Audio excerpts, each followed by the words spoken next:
everyone, I'm Carl Bierock. Welcome to Season 3, Episode 4 of the Jaguar Football Podcast. And with us is the head coach of Seckman Football, Dr. Nicholas Baer. Coach Baer, here we are. It's the tail end of April. Stuff's about to get real around the Seckman campus. It certainly is. I mean, this is a time of year, a lot of talking this time of year, a lot of communicating, with the team. We just started this past week our one-on-one spring interviews. I've talked to every returning senior on the team except two going into the weekend, and it's just time. We're having conversations about expectations. I really enjoy doing these spring meetings because, yes, my door is always open. Yes, we're always talking football in the weight room and things like that, going back and forth. But this is always a great time for, a player to really think about, what they want to say and kind of what they want. I really start every meeting with, what do you want your role to be on the team next year? How do you see yourself helping us out? And then, I'm hoping, a lot of times guys, have things in their head and we bounce it from there. And, we kind of talk about what they want from next year. Not only individual goals, but, team goals and, how they want to do things a little bit differently. And then really what I've been seeing from them. And, we've talked plenty. I'm seeing, a lot of work, a lot of good development from our guys this off season. And usually if a guy's not getting it done before this point, they already know. And we've talked, but it's a time for me to kind of share where they're at, where I see them going, kind of the role that I see them having on the team or that the team needs them to take on this year. So it's been fun talking to the seniors. They're dialed in. I mean, the last time we took the field, we lost to Northwest in the playoff game, and you feel that shock, that little jolt to the system, and that's kind of really helped keep them motivated. And know that going into next season, there's definitely things we got to tighten up and be better at. So, really, really excited and had a lot of really good conversations this week. Good. And I imagine, too, the seniors are looking to make their mark, put their thumbprint on the program. Mm-hmm. And I imagine there's some other off-season things happening. I know earlier this week you held your parent meeting talking about expectations. And, of course, we'll have some time to dig in a little bit deeper on that. But, right. It's really starting to just snowball quickly. And before you know it, you're going to be out on the field. We will. It's that buildup. And, I'm only like 30 interviews into the 125 that I have scheduled. It's a little daunting when I continue to look at my list. And, once I, finish up with the seniors this week, start talking to the underclassmen, and I'm talking to the juniors and what their role looks like. Because, for some guys, it's going to be, hey, the expectation is you should be competing for a varsity position, right? Other guys, they're going to be told, hey, look, you're at this point in your development.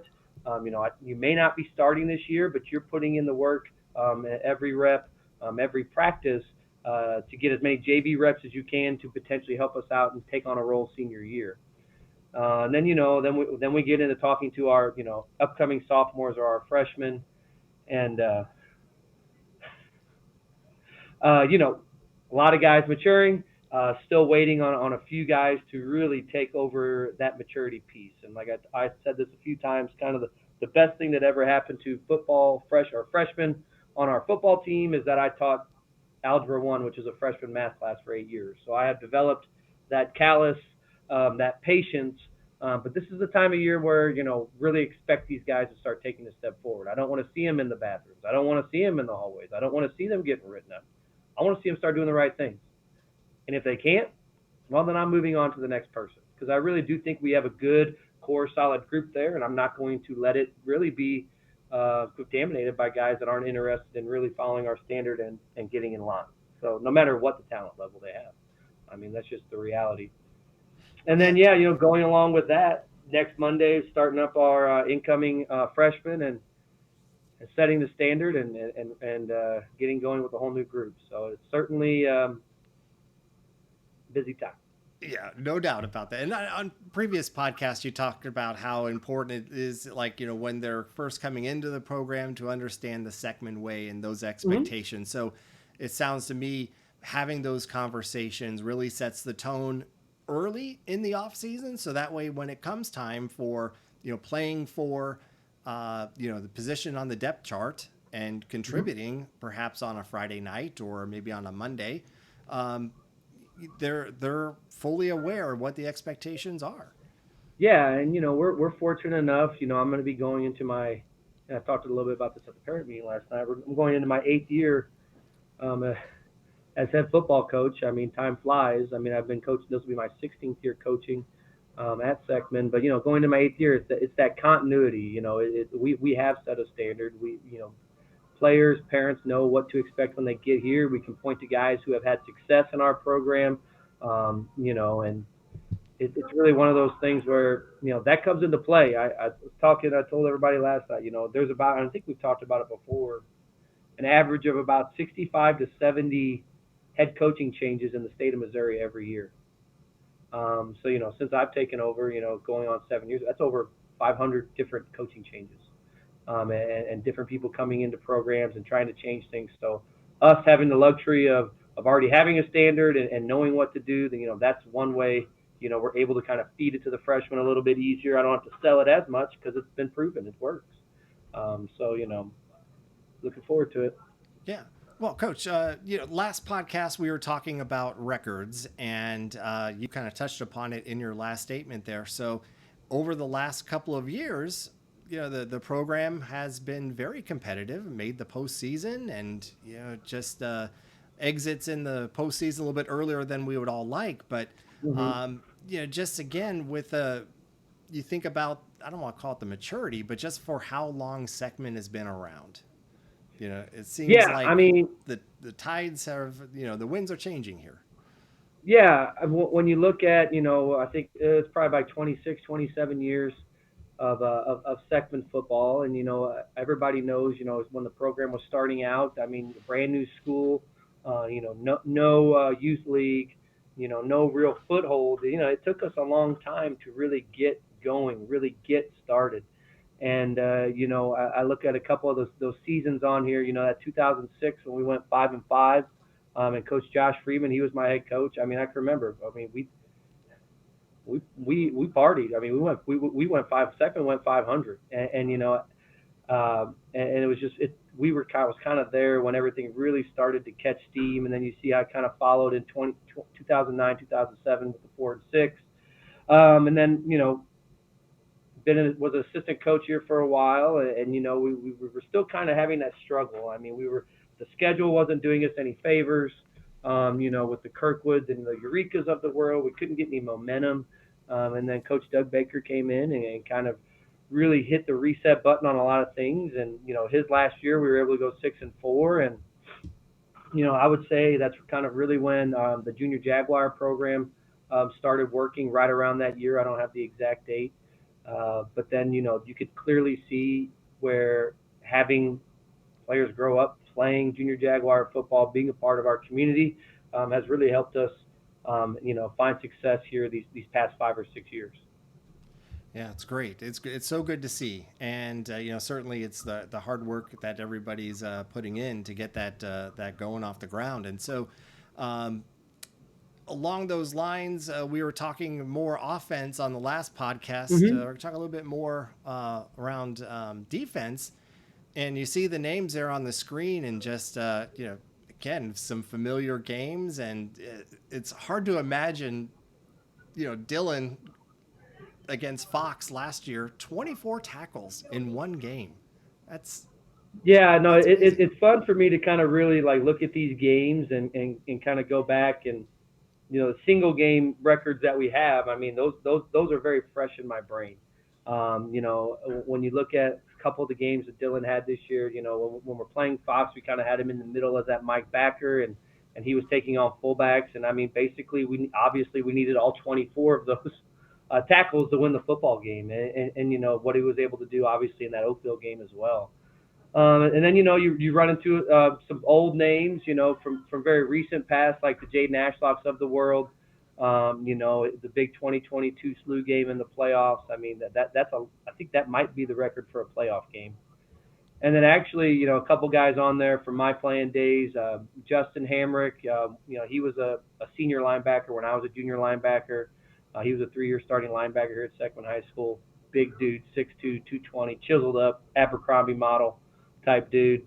As well as Jimmy Farrell, a good buddy of mine. I played linebacker right next to him in that game, that 2005 game against Fox where he had 19 tackles.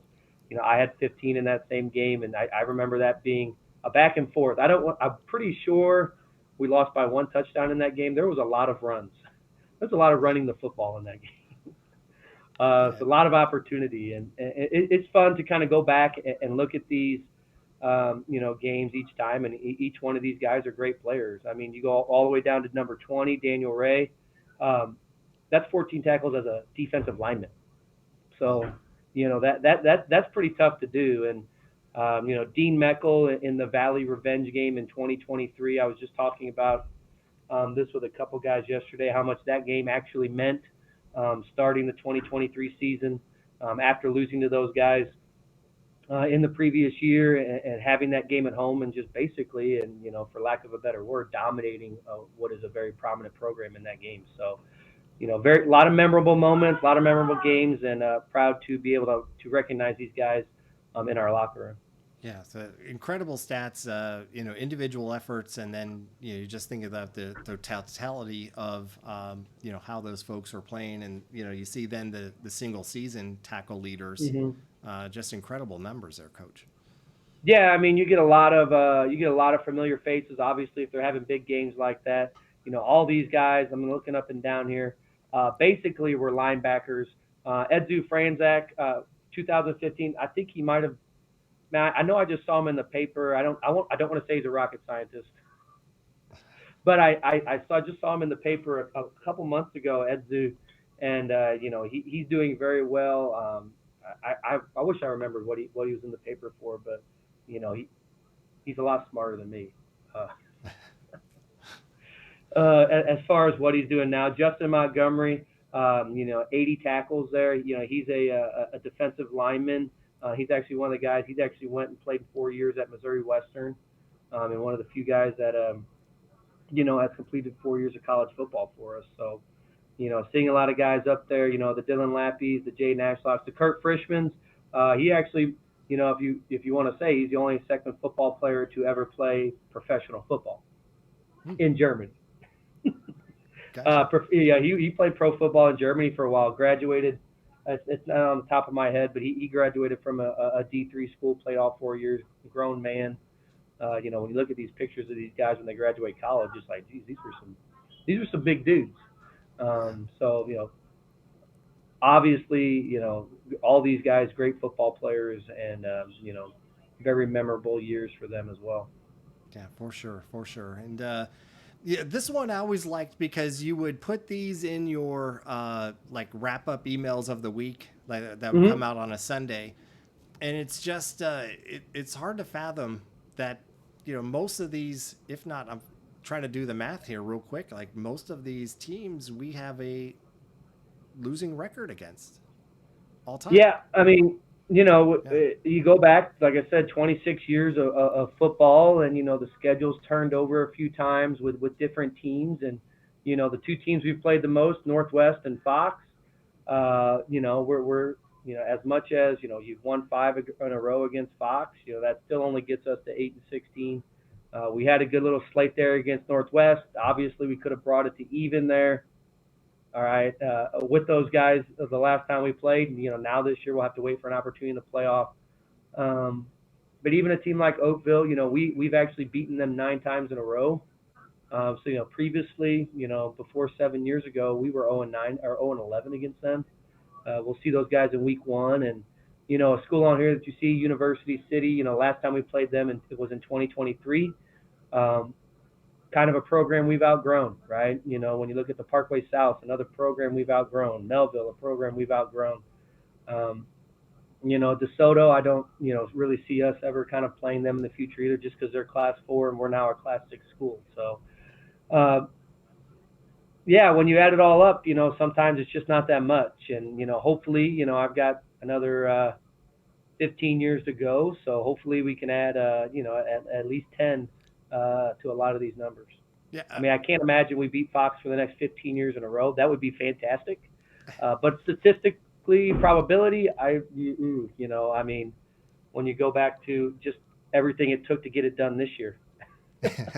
No So doubt. I was you going to say, ought to put a link back on that podcast, Carl, so some people can go back and relive the game and just remember everything that it took. But obviously a goal of mine is doing everything we can to even that out before I put the whistle up. And when I look at this and I see what teams are we going to continue to see? We'll still see Northwest. We won't for the next two, but we're going to make that right with them. I'm hoping they really want to make that right too, and they believe in their program enough to put us back on the schedule. As well as Oakville's always going to be a team that we see. Fox, Pattonville, for the next couple of years for sure. There's just a few on here: the Webster Groves, the Melvilles, the Parkway South. Their teams. Depending on how things go and the conference alignment continues to flow, we may not see again. Yeah, well, I definitely don't anticipate playing DeSoto again. Yeah. That one, if I had to guess, I would say, the least likely. And it's going to be interesting with just the new schedule that's out there. It's on our Facebook page as well. We're going to have new opportunities to build rivalries and, learn against, play against other programs. So it's going to be interesting to watch how this, this list evolves. And that's kind of one thing, Carl, from all my conversations with the seniors, like, we're excited. They're excited. They're really up for the challenge of knowing that we have to have a great week of practice, and we have to play an up and down 4-quarter football game to come out on top of every opponent. There's going to be no game where we could roll out there, really. And I've talked to them a lot. We've compared the Oakville game and we've compared the Pattonville game from this past year. Oakville, we had a great week of preparation, up and down, roller coaster of a 4th-quarter game. And we win it by basically a drop catch, right? A score. And we needed every inch of it. Whereas you go to the Pattonville game, the worst week of practice we had all year, lots of distractions. For whatever reason, it was a train wreck that kind of we all felt coming, but almost felt powerless to stop. And that's really where, hoping we could get these next group of seniors recognize that and really put the brakes on it, if we are having a week like that. Because clearly we can't afford it. We go out, if we're not ready for a team like Pattonville, we can get beat by 3 or 4 scores against anybody. So, basically kind of going back to what we're talking to. Yeah, a lot of excitement around the schedule, a lot of excitement for the challenge and how it's going to make us a better football team. Yeah. You said this on a previous podcast, or just kind of paraphrasing that, these wins are going to be tougher and a lot more, I don't want to say valuable, but important because, as you go through the different schedule and there's going to be, teams that have made the playoffs in this. And, so it will definitely have our work cut out for us. Wanted to end on this one, single game receiving yards. Pretty impressive numbers. Got Travis with 180 off of 6 receptions, so averaging 30 yards per catch. That's a big number, Coach. Yeah, anytime you're able, you think about how much we were able to throw for this year, and we didn't even get a 100-yard receiver, right? Anytime you're able to get up over 100 yards in one game, very impressive. We've talked about Alex Furbert on here before. He's another Missouri Western graduate, a guy that played Division II football, made it all the way through. And Cody Tolliver, he was a great two-way player as a receiver and a corner, very slick receiver. And, it's just a very tough accomplishment. You see Travis Cardona on there a few times in those 2008, 2009. And those are kind of the years we were really putting the ball in the air. Quite the accomplishments. Those are great games, and wouldn't mind seeing 1 or 2 of those from us this year.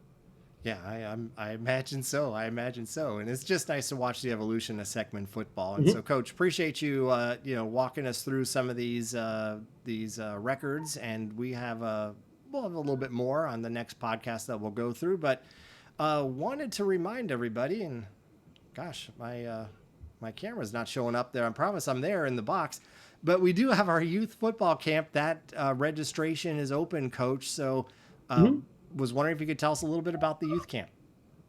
Yeah, registration's open. I think we're up to 90 attendance so far, and we are. See, it's mid-June, so we're over about a month and a half, 2 months away. So still plenty of time to get signed up. It's $30 per camper, the cheapest ticket in town still. When it comes to youth camp, 2 nights, really introduce your player to the game of football, or if they already play, come out, hone the skills, run around with the buddies for a little bit. Um, and kind of we really like to use that to kind of really kick off into our final push for our fall contact junior Jaguar season. Good. And, we'll have the registration link up. It's on our Facebook page, and also we'll put it in the link in the description here. And also, Coach, the Junior Jaguars, this is now the second year, I guess you would say, that the junior program is under the Booster Club. So that registration is open as well, and was wondering if you could tell us a little bit about that program. Yeah, I'm really excited here going into kind of the second year of working a true vertical alignment, or continuing to kind of work on a vertical alignment with what we're doing at the high school and our philosophies. And anytime you do something like that, it's always, anytime you're looking for change, it's always a little challenging. I kind of really, and as I'm working through some of these frustrations and some of the drama, I think back to my first year as being head coach in 2019, and I think about a lot of the things that we came in and changed, and that were very different from how things have been done in the past. And I just remember the pushback. I remember the pushback so hard. And you get through that first year, then you're going into that second year, and I had that next group of seniors, and I was still getting pushback. And you're thinking, man, okay, you're still getting this pushback. You got to get the buy-in. And then not saying the first group of seniors didn't buy in. They did a great job, and I appreciate those guys. Anytime you're being a senior and have a new head coach, that's tough.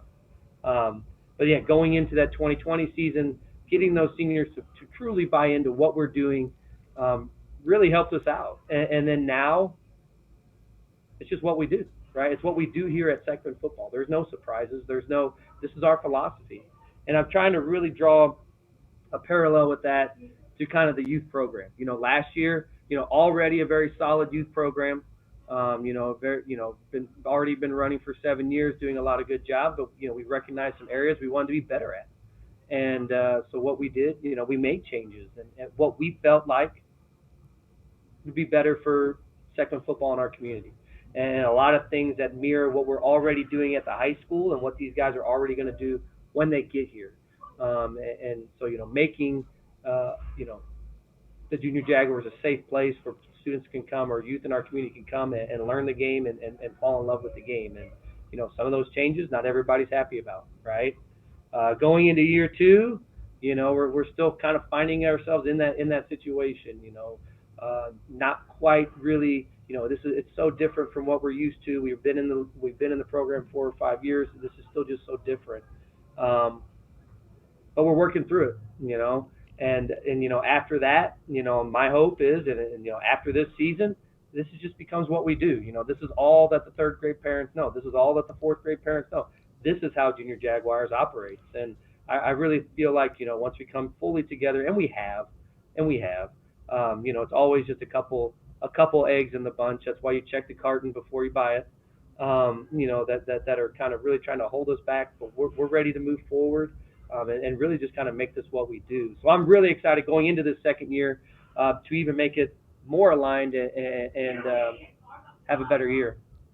Yeah, I mean, and you mentioned it in one of your emails, and then, I had a player in the program, and just where they practice behind the middle school, you're on top of the hill as a parent watching, and just the mass of players and coaches is just a sight to behold. It's just really cool that the community has something like this for the junior level, so when they get to high school, the next level, they're set up already for success.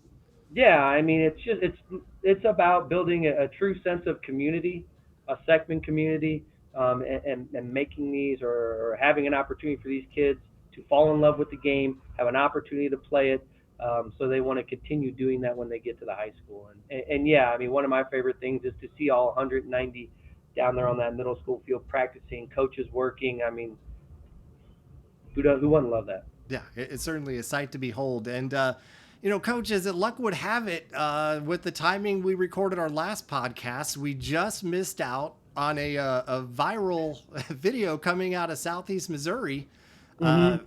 We'll have a link in the description, but basically it was taking like the old Oklahoma drill and ratcheting up a few steps. At least that's what these folks online are saying. Wanted to get your take on it. Yeah, basically the day that we recorded, SEMO football went viral, as people say, and there was a clip going around of a drill at their spring practice. Basically, the three defensive players, one offensive player, and about 10, 15 yards in between them. And the offensive player, it was his job to get to the goal line, and it was the three guys on the outside to not let him score. And obviously, the clips that were shown were a bit jarring. Having guys jump at legs, leading with their helmet, and diving at players' legs. And it drew a lot of controversy, about, hey, is this really a great drill? Is this a smart drill to be doing? And Coach Two came on and defended it as far as, talking about how, I don't envy these college guys. I mean, they got 50 new guys on their roster. All of them think that they should be starting. All of them think, they're coming into play. And as college coaches, they want to figure out who their ballers are. And then that was kind of how he explained it off and things like that. I mean, for us, you're not going to see us running a drill like this at practice. From my philosophy, I guess, are there plays where three guys are going to tackle one guy from about 10 yards in a game? Yes, it is. And we know we're playing a violent sport. And we know, when you send your kids, we're not playing checkers, we're not knitting sweaters, we're playing football. But at practice, that's where we can control practice more than we can control a game. And I feel like in the way we try to design all of our contact drills, very controlled. And I think that's kind of, with some of the old guard, maybe that's kind of where they disagree with me the most as far as, how physical are we at practice, and what do we actually do? We are a physical football team. We teach our guys how to block and tackle. Watch our games on Friday. Those are, we have physical football teams. Our defenses are physical. So, when we're designing drills at Seckman, we try to make it a more controlled environment. So like, if, we run something like this, but those three defenders aren't unabated. They're being, we would put three offensive guys out in front of them blocking, right? And then now, hey, you got to rip off and make the tackle. We actually run that drill at our blue and gold game, So yeah, it drew a lot of controversy, a lot of back and forth, and it's interesting to see, both sides of the conversation, because, this is a physical sport. You got to do it at some point. Yeah, I understand that. From my stance, coaching, or guiding coaches who are coaching youth players, kindergarten through 8th grade, 2nd grade through 8th grade. And then in my job, working with 14-year-olds to 18-year-olds, like, it's a responsibility. And, I'm going to do what I can to protect the players when I can. Obviously, I know when they're out there, I'm not going to be able to control the situation and jump out there, but hopefully they're able to use everything we've learned, to protect themselves and act accordingly. Yeah. But yeah, this was a really interesting one for me. Yeah, in all fairness, I was just happy, Carl, when I turned the clip on, that it wasn't either of our two boys carrying the football. So yeah, I did not want it because I don't, I want to leave their opinions to themselves, but they both came out unscathed from this drill. Good. I do know that. So. Good. And in fairness to the coach, copyright restrictions, I don't want to get us in trouble. And right. The coach, if I would paraphrase what he said, it was that, and you said it as well. He's got 50 new players. He has a bunch of new coaches. He wants to see what the team is made of. And so the clip is out there and people can watch it. To their staff, they know what they need from their football team. I play a football coach at the high school level, but my real job is being a teacher. They are football coaches. It is their 24/7, 365 job, and I'll I'll lend to their expertise. They know what their team needs. So. For sure, for sure. Yeah, and also want to remind everybody, we do have our Facebook page, so be sure to like and subscribe. Coach, we love stats, even here behind the scenes at the Booster Club. And wouldn't you know that more people watch this podcast are not subscribers than non-subscribers. So we want to get those numbers up. So be sure to pass it along. And we're also on Apple's podcast platform, so you can catch that here, and then also on Spotify. So, Coach, if the folks want to take this on the road, they can certainly do so and get their fill of Seckman football.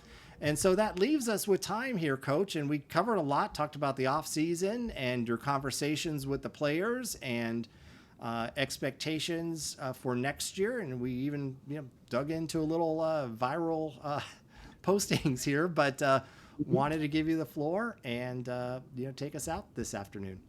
Yeah, a lot of fun chats. Going back and forth here, Carl. Like I said, like we started it. This is the time for talk. This is the time for communication. Really kind of set the expectation for the summer and going in the next season. And I'm always a big thing. I want guys to know, when you have 170 people, 160 people on a team, players need to know their role. And that's basically what we're trying to do and communicate with them now.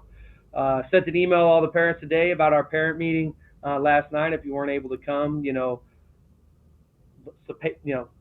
I'm doing a lot of work on this end. There's some paperwork that needs to be done before we get out on the field too. So, 100, I always say, there's one of me, 170 of you. If you could check off your one of 170 for me, that would be great.